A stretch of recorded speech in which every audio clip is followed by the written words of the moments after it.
Então vamos lá? Bom, há anos eu cuido de uma consultoria de investimentos. Hoje a gente é a top 1 consultoria do maior banco de investimentos da América Latina e ao longo desses anos eu conheci muita gente arrependida por ter acumulado muito dinheiro. É sobre isso que a gente vai falar aqui nesse vídeo, que é uma coisa incomum, né? A gente tem mais de 3 mil vídeos ensinando a investir e ontem um aluno me perguntou, né, a respeito disso, falou assim, Raul, cara, eu queria um vídeo sobre como gastar dinheiro, né? Porque eu acho que eu nunca estou gastando a quantidade certa e a gente vai analisar um pouco aqui esse tema nesse vídeo, por mais complexo que ele pareça, você vai ver que faz muito sentido. Então, antes de mais nada, quem é um Sardinha Raiz, vai deixar o like na confiança. Se você não é um Sardinha Raiz ainda, segura a sua mãozinha e considere deixar o seu like e se inscrever aqui no canal, se o vídeo te agregar, te trouxe algum conhecimento que você ainda não tinha. A primeira coisa que a gente precisa entender é que o dinheiro não é o objetivo de absolutamente ninguém. Você pode até pensar que é o seu, mas eu tenho certeza que não é.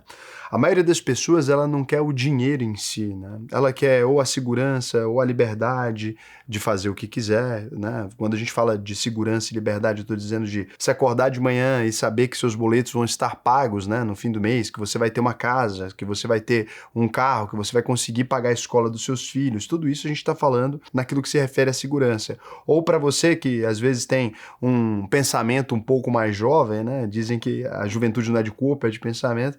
Você talvez quer ter o poder de conhecer o mundo, ter o poder às vezes de trabalhar naquilo que você gosta e não naquilo que você é obrigado a fazer. O problema é que no meio do caminho você vai mudando cada vez mais de ideia. Então você que começou procurando dinheiro para chegar a um tipo de objetivo, para ter uma casa melhor, para dar uma vida mais confortável para os seus filhos, em algum momento você percebe que o dinheiro ele vai se tornando o fim em si. A vida, né, ela passa a ser medida em torno do patrimônio acumulado. Isso pela forma como a gente vive hoje. As pessoas são mais reconhecidas por aquilo que elas têm necessariamente do que por aquilo que elas são. Então, naturalmente, né, quando a gente começa a entender a estrutura do dinheiro, quando a gente começa a analisar isso, a gente vai migrando para aquele modelo que leva a gente a esse equívoco. O que nos leva a um comportamento padrão aqui, né? Você começa a trabalhar, ganhar, poupar, investir e repetir, com a promessa de que lá na frente esse dinheiro vai te comprar algo melhor do que te compra no presente, né? Quanto mais a pessoa acumula, mais essa pessoa adia os sonhos dela, o futuro dela.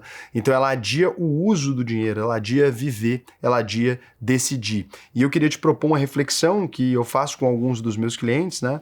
Muitas vezes eu recebo alguém aqui para investir que a pessoa já está com 40 anos de idade ou 50 anos de idade e essa pessoa está sempre me falando que ela vai investir por mais alguns anos e que depois desses anos esse dinheiro vai ter uma função melhor, que ela vai poder comprar algo melhor do que ela pode comprar no presente. E aí muitas vezes eu preciso fazer esse cálculo aqui, que eu vou fazer com vocês agora para mostrar que nem sempre. Imagina, por exemplo, que você conseguiu agora acumular, vamos supor, 500 mil reais ali.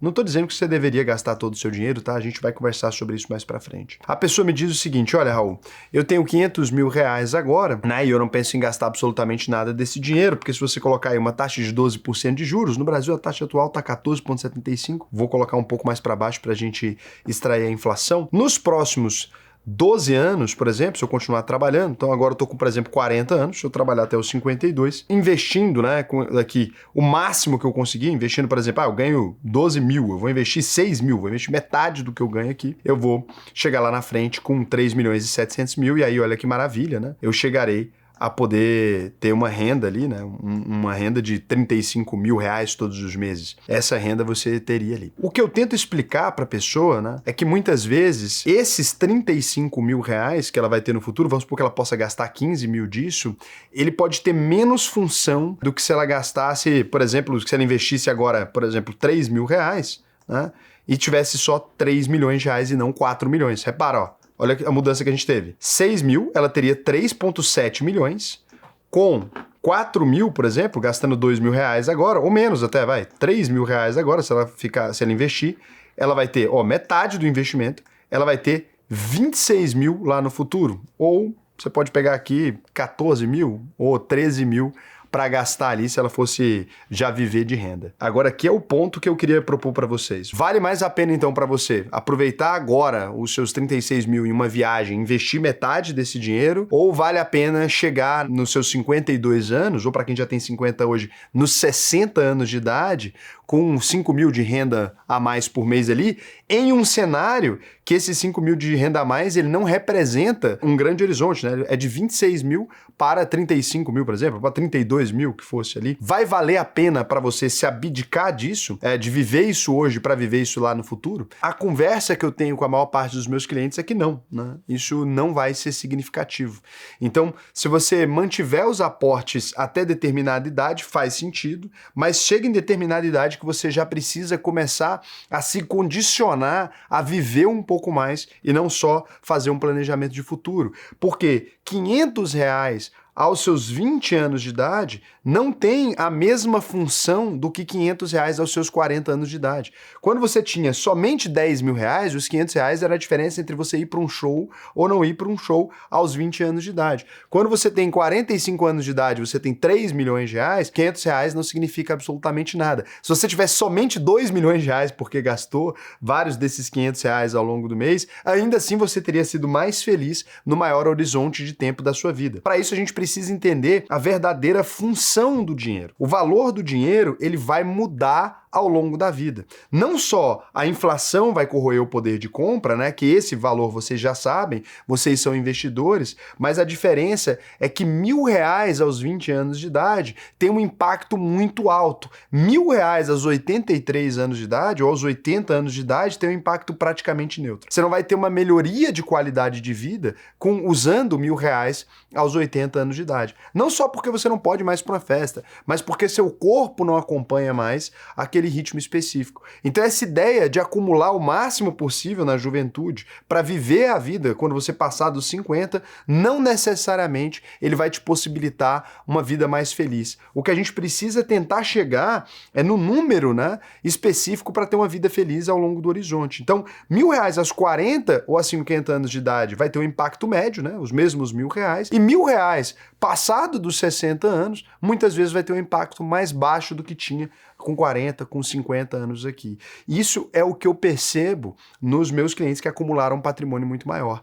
Então, eu tenho clientes que a pessoa às vezes tem 400 milhões, 200 milhões de reais. Eu já tive várias pessoas dessas, eu converso com essas pessoas e que simplesmente elas passaram a maior parte da vida acumulando esse patrimônio, que hoje não tem função nenhuma. Por mais que essa pessoa consiga gerar milhões por mês, ok, ela conseguiu cuidar bem da família, ela consegue tratar bem dos netos e etc. Isso é muito bom, mas a utilidade desse dinheiro ele é marginal. Não existe um ganho de felicidade para essa pessoa na hora de usar esse dinheiro. Então, qual que é a lógica invertida que a gente tem aqui para quem aprende a ser investidor? Na vida das pessoas normais, o dinheiro, né, ele vai se tornando um bem cada vez mais escasso. Então, as pessoas têm determinada idade de trabalho, elas chegam no ápice e depois disso elas vão tendo um declínio de qualidade de vida e isso é péssimo. Então, nós como investidores, então, a gente faz uma curva completamente diferente. A gente faz uma curva que é viver bem e chegar num lugar, mas a cada ano que passa, a gente se torna mais rico que o ano anterior. Independente de você continuar aportando ou não, né?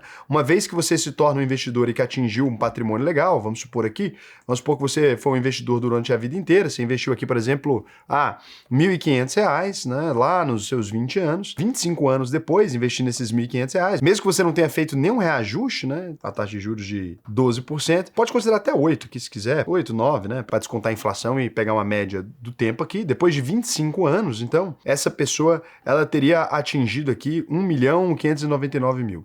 Ainda que essa pessoa pare de fazer qualquer tipo de aporte, né? Beleza, Raul.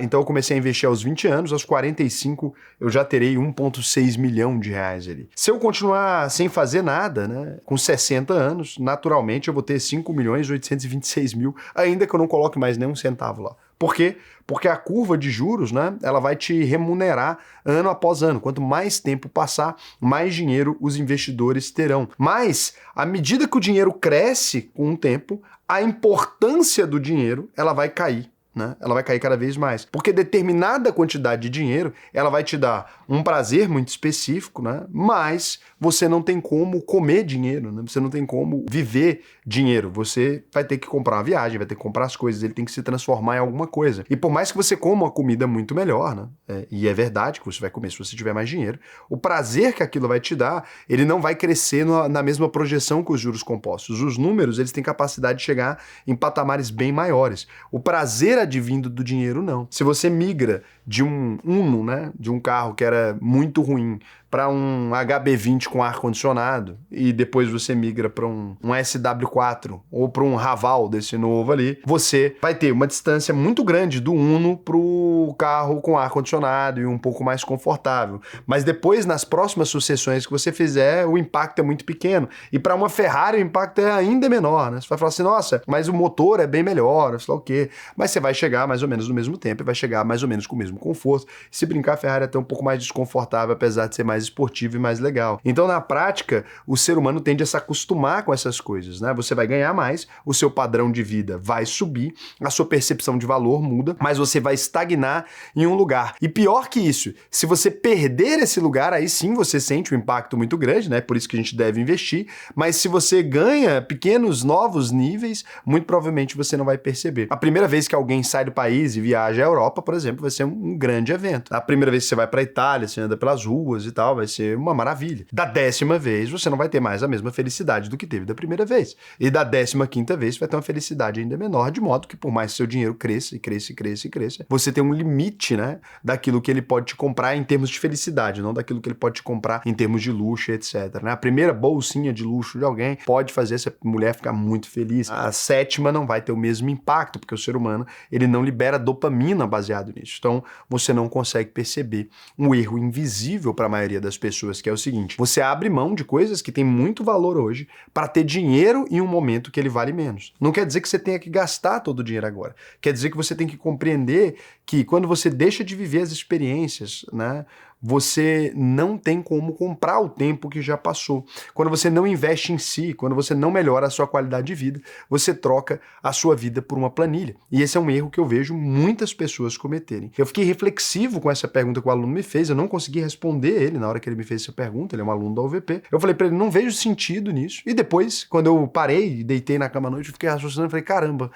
na verdade, talvez a melhor pergunta que alguém já fez aqui na história do canal. E aí, eu vou separar, então, o ser humano em duas categorias diferentes. O rico versus o inteligente. Então, a pessoa que é rica, ela necessariamente vai saber acumular. É assim que se faz riqueza, né? Você produz riqueza sabendo acumular e colocando aquele dinheiro para trabalhar por você. A inteligência seria saber quando usar o dinheiro. Acumular sem usar não maximiza a vida. E é engraçado que eu já pensava nessa lição na hora que eu vou ensinar os consultores aqui. A gente tem um treinamento, né? Dizendo para a pessoa, olha, não se coloca Tesouro IPCA 2060 na carteira de pessoas com 50 anos, porque essa pessoa nunca vai ter a chance de usufruir daquele dinheiro. Isso só vai maximizar um número na conta dela. A gente precisa, então, pensar nas fases do uso desse dinheiro e como fazer a coisa certa. Eu vou mostrar agora em uma planilha de equilíbrio que a gente utiliza dentro da UVP, desde sempre. E essa planilha a gente utiliza desde o módulo mais inicial ali. Então, o jovem, né, ele tem que prestar atenção no crescimento, nas experiências e tem que cuidar com relação ao risco. Ele precisa, sim, se proteger e investir uma parte do patrimônio. No meio da vida, a pessoa tem que tender a buscar um equilíbrio cada vez maior, né? Então, ela tem que estar continuando investindo ainda, mas já começando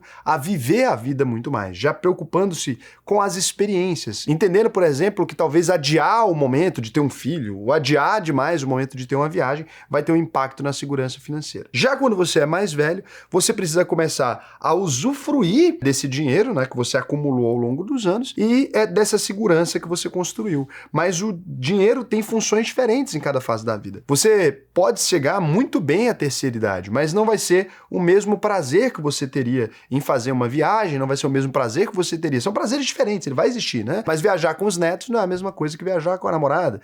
Viajar com os bisnetos não é a mesma coisa do que fazer um grande amor em Paris, né? Sei lá, ou se casar num lugar legal. Não são as mesmas experiências de vida. Não tem como eu voltar agora a ser criança e me dar um brinquedo de criança, porque obviamente eu teria ficado imensamente mais feliz naquela fase com o brinquedo do que eu ficaria agora. Eu não consigo ir lá com 32 anos de idade e comprar o brinquedo que eu sempre quis quando eu tinha 8. Não vai resolver, porque as necessidades dessas fases da vida são diferentes, né? Por mais que a gente tente, às vezes você compra um videogame, né? Alguma coisa que você queria quando você era novinho, mas isso não vai te possibilitar a mesma alegria que aquelas crianças que tinham isso naquela época sentiram. E aí, o risco de fazer tudo certo, né? Seguir todas as regras de investimento, ser disciplinado e acumular todo o patrimônio, é, ainda assim, não viver, não aproveitar, não usar o dinheiro quando ele tinha mais valor e o dinheiro que você acumula te deixar de causar prazer. Então a ideia central aqui é transformar o dinheiro em uma ferramenta, não em um troféu, né? Investir continua sendo essencial, vou te mostrar aqui tanto que eu acho que você deveria investir, mas investir sem propósito é somente adiar a vida.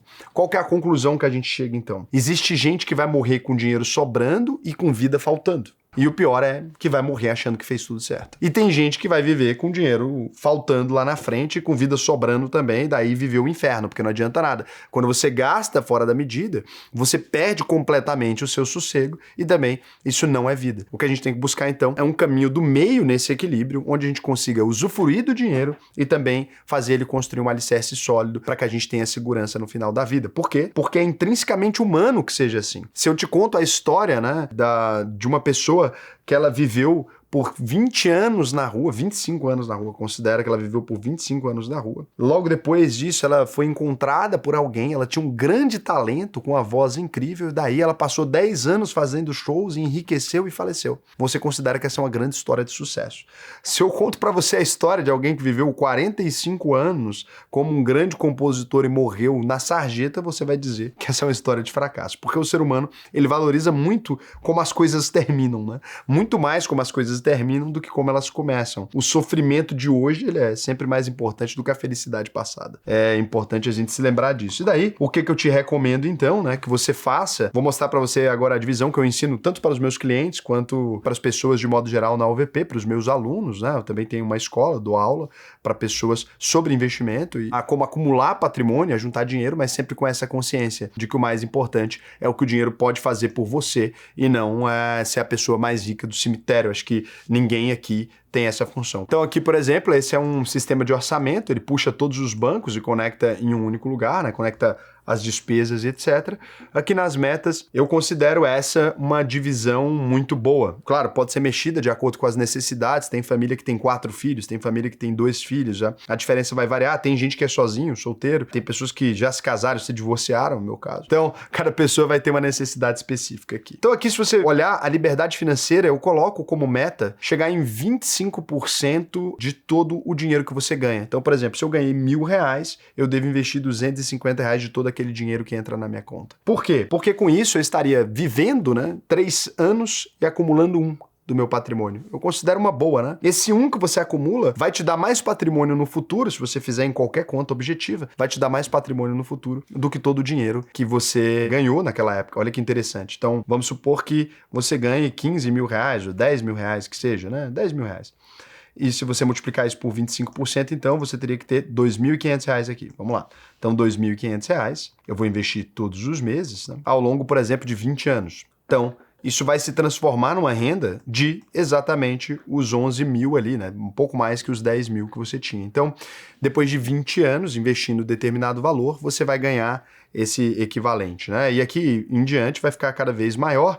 É lógico, você não vai ser a pessoa mais rica do mundo. Lembra, isso aqui, esse valor não vai ser esse, né? Na prática, vai ser esse valor mais a inflação do período. Então, você pode considerar aqui que fosse 14,75, essa pessoa teria 3 milhões lá no futuro. Então, ela ganharia 36 mil, que é bem maior do que esses 10, 11 mil aqui. Mas por que eu tiro, então, né? Raul, se a taxa de juros é 14,75, eu vou aprender a investir para ter uma expectativa de ganhar 18, para ganhar 19, né? Ou para ganhar 17. Eu não vou ter a expectativa de ganhar 9. Mas a gente precisa considerar uma coisa chamada taxa de juro real. É quanto que eu devo objetivar. Porque se você colocar que você vai ter um ganho muito maior, você pode chegar lá na frente e não ter esse dinheiro. Então é sempre bom você estimar com um valor menor, descontando inflação e tudo, considerar uma taxa de juros real. Aqui no caso, os seus custos fixos, né, serão equivalentes a 35% dos seus ganhos, ou seja, aquele aluguel, prestação da casa, prestação do carro, coisa que você não pode deixar de pagar. Recomendo que você não tenha uma prestação de carro, mas eu sei que muita gente tem, então nesse cenário fica assim. 15% eu vou gastar com conforto, vou gastar com aquelas coisas que me fazem bem, mas que não são necessárias. Uma assinatura de uma Netflix, uma assinatura de um Amazon Prime, uma assinatura de um HBO, Apple TV, Disney, então essa coisa toda aí você pode assinar aí, ou qualquer outra coisa que te cause conforto. Um carro um pouco melhor, aquele carro que não é necessário, né? É só um pouco melhor. um iFood, alguma coisa, tudo isso entra no conforto. As suas metas, então, pô, se todo ano eu tenho uma viagem para fazer, vou pegar e já ir juntando dinheiro desde janeiro, né? 10% do meu salário mensalmente para que no fim do ano eu possa gastar, ou para que eu possa fazer uma comemoração de aniversário de casamento com a minha esposa, alguma coisa assim, ou para que a gente possa comprar uma casa, a gente tá na meta de comprar uma casa, ou para trocar de carro daqui 5 anos. O que é importante para você, né? Cada pessoa tem uma coisa que é importante para si. Aqui nos prazeres, você vai colocar também em torno de 10%. Se tem filho, tem que reduzir o prazer, né? Coloca ali 45% de custo fixo, porque filhos é o maior prazer que você poderia ter escolhido, não é isso? Então, acaba com os prazeres da vida aí e coloca tudo para criar os filhos. Tô brincando, mas eu sei que muita gente faz isso, né? A gente tem alunos ali e clientes da consultoria, eu sempre observo que a primeira lacuna quando a pessoa tem filho, a primeira coisa que morre é os prazeres da pessoa. Então, aquilo é ir no bar, alguma coisa, a pessoa deixa de ir naturalmente, tem menos tempo para isso, por isso elimina isso aqui e joga nos outros lugares, né? Em conforto, em outros caminhos aqui. Então, os prazeres, eu acho uma parte importante da vida, não zeraria, né? Mas é isso. E você investir 5% ali em conhecimento, né? Por quê? Porque o conhecimento ele vai te possibilitar ganhar mais dinheiro, vai te possibilitar evoluir mais. Isso aqui é um estudo, um curso, alguma coisa que você tenha para fazer. Quem não estuda morre, né? Esse ano, para vocês terem uma ideia, eu estava até confirmando aqui, eu vou para INSEAD, que é uma universidade lá na França, né? INSEAD Business School, Institut Européen de Administration des Affaires. Então eu vou para lá, de administração de negócios, eu vou ficar alguns dias lá estudando, eu faço isso todos os anos, né? Eu ainda gasto 5% do meu orçamento, agora é bem maior, né? Posso fazer um rolê na França para estudar, pretendo ir na França e em Londres fazer cursos esse ano de estudo mesmo, para conseguir trazer cada vez mais conhecimento para as pessoas e me manter ativo, né? Não quero parar de estudar nunca, eu acho que foi-se o tempo daquela geração que as pessoas estudavam só até a faculdade, depois paravam de estudar, aquilo era um atraso, né? Não era uma coisa positiva, acho que hoje a gente entende que tem que estudar bem mais. Hoje não todo mundo, né? Também porque não vamos ser tão assim. Bom, então se você gostou desse conteúdo e dessa maneira de ver a vida, talvez você queira se aprofundar um pouco mais. E se você quiser se aprofundar um pouco mais, eu não sei se é a sua intenção, você pode entrar aí em alvp.com.br. É a nossa escola de formação de investidores, mas também é uma comunidade. E uma vez que você entra na UVP, se você tem um patrimônio maior, você também pode ter um consultor de investimentos te ajudando a fazer esses planejamentos que a gente projetou aqui, né? Se você já tem um patrimônio maior. Mas eu recomendo sempre começar pela escola. Eu acho impressionante como a classe média tem uma aversão a estudo, né? Sempre eu quero pagar para que alguém faça por mim. Mas é importante que a gente saiba fazer algo, né? Se você souber fazer algo, por exemplo, como investimentos, lembrar que essa é a coisa mais importante da sua vida. Você trabalha para ganhar dinheiro. Cuidar do seu dinheiro não é a mesma coisa que cuidar do seu carro, que eu recomendo delegar para um mecânico, né? Não é a mesma coisa que, sei lá, comer num restaurante, que eu recomendo delegar para um chefe de cozinha. O dinheiro é uma coisa que você vai entender suas verdadeiras intenções, você entende seus propósitos, você entende seu tempo e seu ritmo. Aprender a cuidar bem do seu dinheiro vai te dar mais liberdade, vai te trazer inúmeras vantagens. Então, se você quiser, é só entrar aí ao vp.com.br, clicar no botão Faça sua análise de perfil, preenche esse questionário aqui para mim. Tem algumas perguntinhas muito básicas que é para eu entender se você tá no momento de entrar na UVP ou não. Então, se fizer sentido para você, preenche, que para mim vai ser um prazer te ensinar a investir no Brasil e no mundo inteiro. Lembrando da garantia da UVP, que é uma garantia que você não encontra em nenhuma outra escola do Brasil. Se você entrar na UVP, fizer todas as aulas, todas mesmo, pode entrar lá, assistir todos os módulos, módulo 1, módulo 2, módulo 3, concluiu tudo, né? Se você não aprender a investir, eu devolvo 100% do seu dinheiro, esse é nosso compromisso aqui. Então, vale muito a pena, vai lá, espero que vocês aproveitem isso. Vou agradecer vocês por terem ficado até aqui, não vou ler perguntas nesse vídeo, porque imagino que o vídeo tenha ficado mais longo do que eu gostaria. Então, um beijo para vocês e até amanhã.